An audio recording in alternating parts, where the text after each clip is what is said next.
अस्सलाम वालेकुम स्टूडेंट्स। आज मैं एक और इम्पोर्टेंट प्रपोजिशन डिफाइन कर रहा हूँ, वो है फ्रॉम का इस्तेमाल। फ्रॉम कहाँ इस्तेमाल होता है? इससे पहले मैं इन, ऑन, एट, बाय वगैरह अपने यूट्यूब चैनल सैयद अली रज़ा काज़मी पर डिफ़ाइन कर चुका हूँ। आप यूट्यूब पे लिखेंगे सैयद अली रज़ा काज़मी, लिंक आपके सामने मौजूद है। उसकी प्लेलिस्ट में जाएँ और वहाँ पर प्रपोजिशन पे क्लिक करें तो पूरी तरतीब आपको मिल जाएगी तमाम वीडियो लेक्चर्स की। और अगर आपको मेरे पढ़ाने का तरीका पसंद आए तो आप मुझसे ऑनलाइन इंग्लिश लैंग्वेज कोर्स भी कर सकते हैं।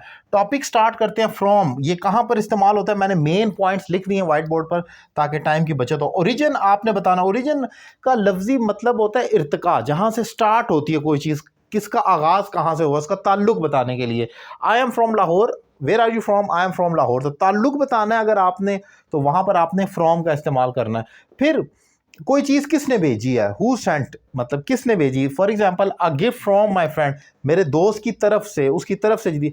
इसमें एक चीज़ याद रखें कि अगर कोई चीज़ क्रिएटर की तरफ से हो तो वो बाय आता है। जैसे a painting by the painter, उस पेंटर ने क्रिएट की है, जो भी उसका नाम है। लेकिन you have gifted that painting to somebody, so you will say it is a gift from me. आप ये नहीं कहेंगे it is a gift from, it is a gift by me, ये मेरी तरफ से आपको गिफ्ट है। बाय का मतलब है कि अगर आपने ये पेन भी किसी को बाय किया, इसका मतलब आपने बनाया, जो कि आपने नहीं बनाया। तो इसलिए आप अगर किसी को ये उठाकर गिफ्ट कर रहे हैं, खरीद कर, तो इसको आप कहेंगे it is a gift from me, by नहीं कहना। तो किसकी तरफ से है तो वहां पर आपने फ्रॉम लगाना है गिफ्ट के लिए।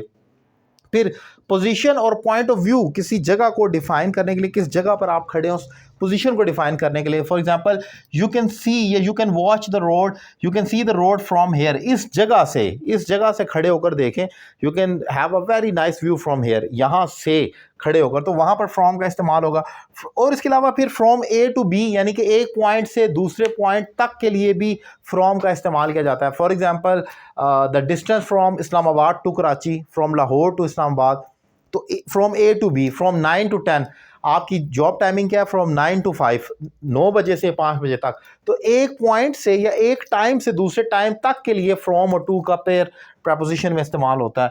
फिर डिग्रीज ऑफ एडजेक्टिव होती हैं, आपने सुनी होंगी। फ्रॉम बेटर टू बेस्ट एक पोजीशन है, आप बेहतर से बेहतरीन की तरफ जाते हैं, तो फ्रॉम बेटर टू बेस्ट कहा जाता है।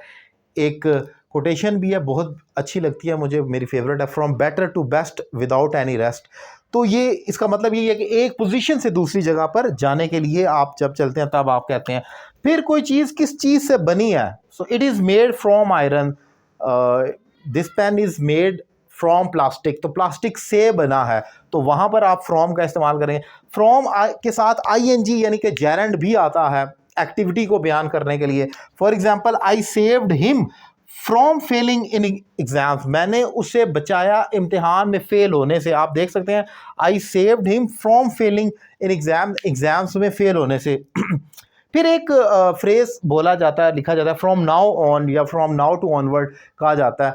इसका मतलब है अब से, आपने अगर कहना हो तो तब आप फ्रॉम नाउ ऑन का इस्तेमाल करते हैं। सो ये बेसिकली हमारी प्रपोजिशन थी फ्रॉम, जो बहुत ज़्यादा इस्तेमाल होती है। मैंने 7-8 पॉइंट लिख दिए, अगर आपको इसको समझने में दुश्वारी है, आप इन 8 पॉइंट को क्रैम कर ले, अपनी राइटिंग और स्पीकिंग में इस्तेमाल करें। इससे आपको बहुत ज़्यादा हेल्प होगी अपनी राइटिंग में। लेक्चर अगर पसंद आए, अपनी राय का इजहार ज़रूर करें कमेंट बॉक्स में। Thank you very much.